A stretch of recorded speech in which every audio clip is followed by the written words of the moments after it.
भगवते वासुदेवाय। ओम नमः भगवते वासुदेवाय। ओम नमः भगवते वासुदेवाय।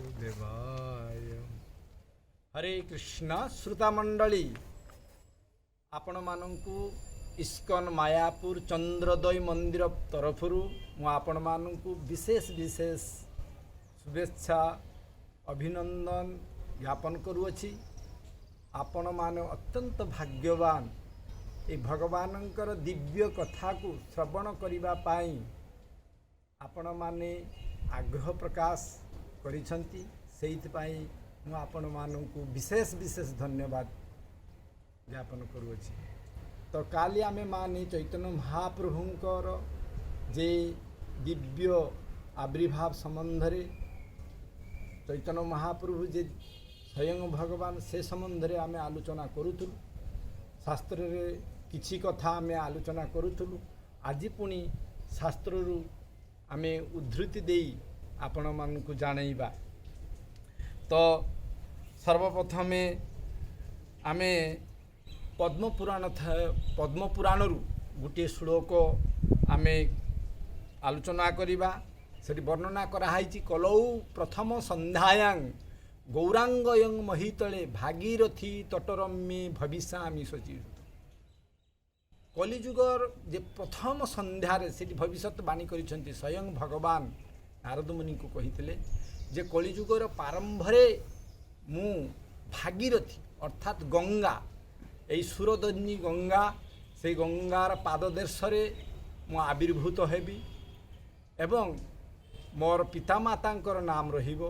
सेठी सेई शास्त्र रे उद्धृत दिहाइछि सचीसुत अर्थात सची मातांकर पुत्र रूपरे से आविर्भूत हेबे। एटी भविष्यवाणी कराहाइछि भागीरथी अर्थात गंगार निकटरे।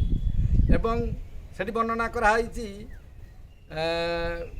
ब्रह्म जामाला तंत्र वर्णना कराहाइछि अथबाह धराधामे भोत्ता मद्भक्त उपद्रिक मायानंच भविष्यामि कलौ संकीर्तन आरंभे। एई धराधाम रे मु आविर्भूत हेमि। स्वयं भगवान कहिचंती जे मु जे आविर्भूत हेबी संकीर्तन आंदोलन से संकीर्तन आंदोलन प्रचार करिया पाए। कलिजुगरे जे मूल धर्म होची संकीर्तन। कलिजुगरे धर्म हुए नाम संकीर्तन। चारि जुगरे चारि धर्म जीवर कारण।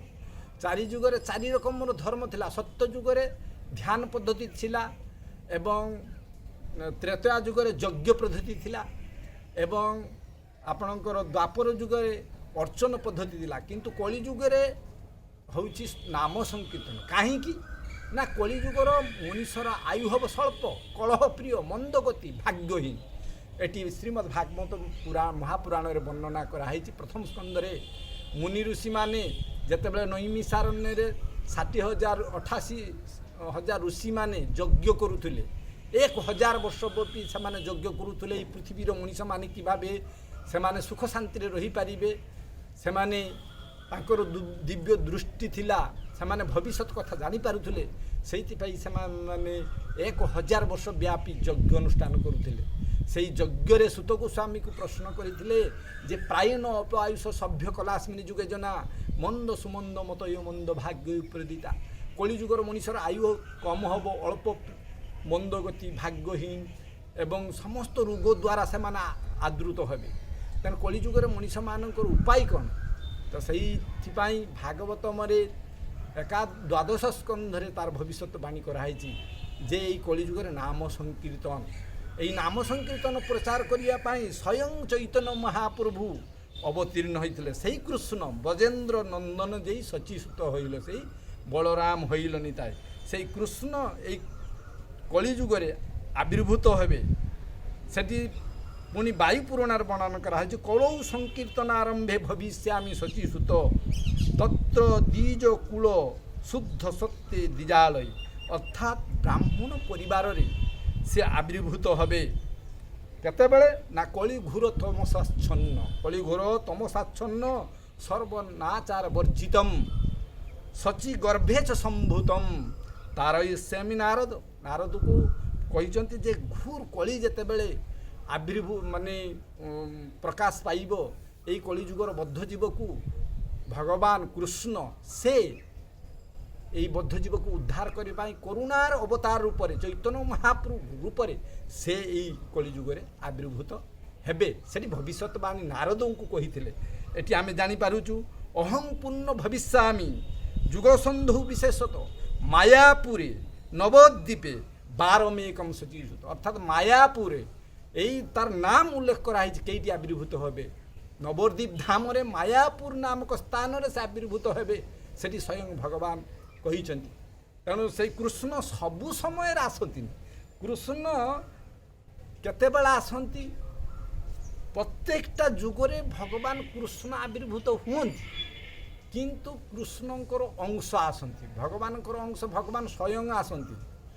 କେତେବେଳେ ସେ ତାର ଭକ୍ତକୁ ପଠାନ୍ତି, କେତେବେଳେ ସେ ତାର ଅବତାରମାନଙ୍କୁ ପଠାନ୍ତି, କିନ୍ତୁ ଭଗବାନ କୃଷ୍ଣ କେତେବେଳେ ଆସନ୍ତି ନା ପୂର୍ଣ୍ଣ ଭଗବାନ କୃଷ୍ଣ ବ୍ରଜେନ୍ଦ୍ର କୁମାର ଗୋଲୋକ ବ୍ରଜେଶ୍ୱର ନିତ୍ୟ ବିହାର। କୃଷ୍ଣ ତ ଗୋଲୋକ ବୃନ୍ଦାବନରେ ସେ ନିତ୍ୟ ବିହାର କରୁଛନ୍ତି। କେତେବେଳେ ଆସନ୍ତି ନା ବ୍ରହ୍ମାର ଏକ ଦିନେ ତିହ ଏକ ବାର ଅବତୀର୍ଣ୍ଣ ହଇଆ କରେନ୍ ପ୍ରକଟ ବିହାର। ବ୍ରହ୍ମାର ଯେତେବେଳେ ଗୋଟିଏ ଦିନ ପୂର୍ଣ୍ଣ ହୁଏ ସେତେବେଳେ ଭଗବାନ କୃଷ୍ଣ তিনি চৈতন্য কৃষ্ণ স্বয়ং আসନ୍ତି। ଦ୍ୱାପର ଯୁଗର ଶେଷରେ ଆସନ୍ତି। ପୁଣି ସେଇ କୃଷ୍ଣ ପୁଣି କଳିଯୁଗରେ ନିଜେ ଭକ୍ତ ରୂପରେ ଆସନ୍ତି। ସେଠି ଚୈତନ୍ୟ ଚରିତାମୃତରେ ଆଦି ଲୀଳାରେ ତୃତୀୟ ପରିଚ୍ଛଦରେ ବର୍ଣ୍ଣନା କରାହେଇଛି। ସେଠି ବର୍ଣ୍ଣନା କରାହେଇଛି ଯେ ବ୍ରହ୍ମାର ଏକ ଦିନ ତିହ ଏକ ବାର ଅବତୀର୍ଣ୍ଣ ହଇଆ କରେନ୍ ପ୍ରକଟ ବିହାର। ବ୍ରହ୍ମାର ଯେତେବେଳେ ଗୋଟିଏ ଦିନ ହୁଏ, ଆଚ୍ଛା ଆପଣମାନେ ଜାଣନ୍ତି ବ୍ରହ୍ମାର ଗୋଟେ ଦିନ ମାନେ କେତେ?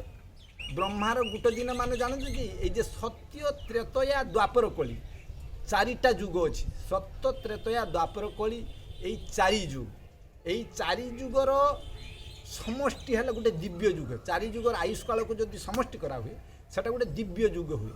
ଯେମିତି ଏବେ ଚାଲିଛି ଏଇ କଳିଯୁଗ। କଳିଯୁଗର ଆୟୁଷ କାଳ ହେଉଛି 4,32,000 ବର୍ଷ। ইয়ার আগে ଥିଲା ଦ୍ୱାପର ଯୁଗ, ইয়ার ଡବଲ ବର୍ଷ ଥିଲା। ତାର ଆଗେ ଥିଲା ତ୍ରେତୟା ଯୁଗ, এই କଳିଯୁଗର 3 ଗୁଣ ଏବଂ ସତ୍ୟ ଯୁଗ এই କଳିଯୁଗର 4 ଗୁଣ ତାର ଆୟୁଷ କାଳ ଥିଲା। ଏମିତି ଟୋଟାଲ ଯୁଗ କଲେ 1000 ଚତୁର୍ଯୁଗ ହୁଏ। এইটা ଗୋଟେ ଦିବ୍ୟ ଯୁଗ। এই রকম সেটি বর্ণনা করা হয়েছে যে হ্যাঁ এই চারিটা যুগর আয়ুষ কালକୁ মিশাইলে গোটে দিব্য যুগ ହୁଏ। এই ଦିବ୍ୟ ଯୁଗରେ 1000 ଯେତେବେଳେ ଚତୁର୍ଯୁଗ ହେବ ସେତେବେଳେ ବ୍ରହ୍ମାର ଗୋଟିଏ ଦିନ ହେବ ଏବଂ ବ୍ରହ୍ମାର ଗୋଟିଏ ଦିନ ଏବଂ ଗୋଟିଏ ରାତି ହୁଏ। ଯେତେବେଳେ ବ୍ରହ୍ମାର ଗୋଟିଏ ଦିନ ହେଇଯାଏ ସେତେବେଳେ ଏଇ ଭଗବାନ କୃଷ୍ଣ ଦ୍ୱାପର ଯୁଗର ଶେଷରେ ଆବିର୍ଭୂତ ହୁଅନ୍ତି ଏବଂ ଦ୍ୱାପର ଯୁଗର ପରେ ଯେତେବେଳେ କଳିଯୁଗ ଆରମ୍ଭ ହୁଏ এই କଳିଯୁଗର ପ୍ରଥମ ସନ୍ଧ୍ୟାରେ ସ୍ୱୟଂ ଭଗବାନ କୃଷ୍ଣ ଚୈତନ୍ୟ ମହାପ୍ରଭୁ ରୂପରେ ଆବିର୍ଭୂତ ହୁଅନ୍ତି। ସେଇଠି এই ଚୈତନ୍ୟ ଚରିତାମୃତରେ ଆମେମାନେ ଜାଣୁଛୁ। ସେଠି ବର୍ଣ୍ଣନା କରାଯାଇଛି 71 ଚତୁର୍ଯୁଗେ 1 ମନନ୍ତର 14 ମନନ୍ତର ବ୍ରହ୍ମାଣ୍ଡର ଦିବସ ଭିତରେ 71ଟା ଚତୁର୍ଯୁଗରେ ବ୍ରହ୍ମାର এক দিবস ହୁଏ ଏବଂ এই ବୈବସ୍ୱତ ନାମ এই 14 ମନନ୍ତର ବ୍ରହ୍ମାର ଦିବସ। 14 ଜଣ ମନୁ ଶାସନ କରନ୍ତି। ଏବେ ଯେ ମନୁ ଶାସନ କରୁଛନ୍ତି ଏ ବ୍ରହ୍ମାଣ୍ଡ ଏ ହେଉଛନ୍ତି ବୈବସ୍ୱତ ମନୁ। এই ବୈବସ୍ୱତ ନାମ এই ସପ୍ତମ ମନୁ, ଏବେ ସପ୍ତମ ମନୁ ଶାସନ କରୁଛନ୍ତି। 27 ଚତୁର୍ଯୁଗ ଗଲେ ତାହାର ଅନ୍ତର 27ଟା ଚତୁର୍ଯୁଗ ଗଲେ ତାହାରି ଭିତରେ ଯେତେବେଳେ ଅଷ୍ଟବିଂଶ ଚତୁର୍ଯୁଗ ଆସେ ଦ୍ୱାପରର ଶେଷେ ସେଇ କୃଷ୍ଣ ଆବିର୍ଭୂତ ହୁଅନ୍ତି। আর এই কৃষ্ণ আসিকি দাস্য সখ্য বাৎসল্য এই শৃঙ্গার এই প্রকার চারি রসরে সে ভক্তমানଙ୍କର যে আনন্দ, ভক্তମାନେ ତାକୁ সেবা କରି যে আনন্দ সেই আনন্দକୁ ভগবান লুটাନ୍ତି এবং এই দাস্য সখ্য পিতামাতা প্রেয়সী গণ লইয়া ব্রজে ক্রীড়া করে কৃষ্ণ প্রেম বৃষ্ট হইয়া। এই ব্রজরে কৃষ্ণ এইভাবে আনন্দ লাভ করନ୍ତି এবং যথেষ্ট বিহরি কৃষ্ণ করে অন্তর্ধ্যান করি মনে করে অনুমান। এই আনন্দ আস্বাদন করিଥିବା সময় ভগবান গোটে চিন্তা হয়ে যায় যে আচ্ছা মু তো আনন্দ লাভ করুছি, এই জগতর লোকଙ୍କ প্রতি তার দৃষ্টিপাত হয়ে যায়। সেতবে দেখতে এই জগতর লোক মানে অনেক কষ্ট পাচ্ছেন, তাহলে সেমানে কিভাবে আনন্দ পাইবে? तो से आम मैंने जे आम मैंने जे कष्ट पाऊँ जन्म मृत्यु जरा व्याधि यही दुखमय संसार आम मैंने कष्ट पाऊँ आम मैंने कि भाव आनंद पाइबा सेटा भगवान हृदयगम करी भगवान सेठी कौन कले यथेष्ट बिहरी कृष्ण करे अंतर्ध्यान करी मने करो अनुमान चिरकाल नहीं करी प्रेम भक्ति दान जे जगत रे भगवान केबे हेले प्रेम भक्ति प्रदान करी नाहांती एई प्रेम भक्ति प्रदान करिया पाई जेटारे जीवर प्रकृत आनंद लाभ करि पारिबो सेई आनंद को दबा पाई स्वयं भगवान कृष्ण ब्रजेन्द्र कृष्ण तीन से एई चैतन्य महाप्रभु रूपरे आविर्भूत होइथिले सेठी स्वयं भगवान कृष्ण कहउचंती जे जुग धर्म प्रवर्तामु नाम संकीर्तन चारि भाव भक्ति दिया नाचामु भुवमन आपनी करामु भक्ति भावम अंगीकारे आपनी आचरी भक्ति शिखामु समान जे यही भक्ति माध्यम जे प्रेम भक्ति अनेक रही किंतु जे प्रेम भक्ति माध्यम भगवान प्रकृत आनंद पाती से प्रकृत आनंद दवापाई स्वयं भगवान कृष्ण यही धराधाम अवतीर्ण होते तेणु से चैतन्य चरितामृत वर्णना कराई जे भगवान भाव को कृष्णदास कबीरदास चैतन्य चरितामृत आपण मैंने जदि चैतन्य चरितामृत ग्रंथ संग्रह करेंगे देखिए सेठी केते सुंदर भविष्य विभिन्न शास्त्र उद्धृति देकी चैतन्य महाप्रभु कि भाव कलिजुगे आसबे कृष्णदास कबीरदास सेठी वर्णना उल्लेख देइछन्ति शास्त्र उद्धृति देकी वर्णना करिसन्ति सेही ग्रंथ आपण माने पढ़िले जानि पारिबे महाप्रभुଙ୍କର दिव्य लीला आमे परे महाप्रभुଙ୍କର समस्त दिव्य लीला आलोचना करिबा सेठी वर्णना कराइछि जुग धर्म प्रवर्तन होयंश होई एई जे प्रत्येकटा जुगर जुग धर्म जे रहिछि सेही जुग धर्म प्रवर्तन करिया पाई भगवान तार अंश को पठांती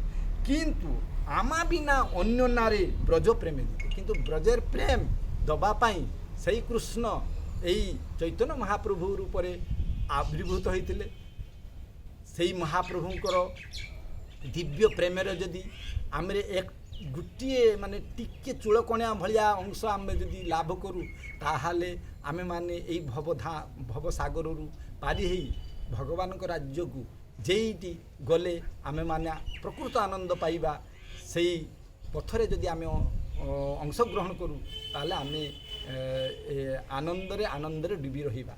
हरे कृष्ण कृष्ण कृष्ण हरे हरे हरे राम राम राम हरे हरे।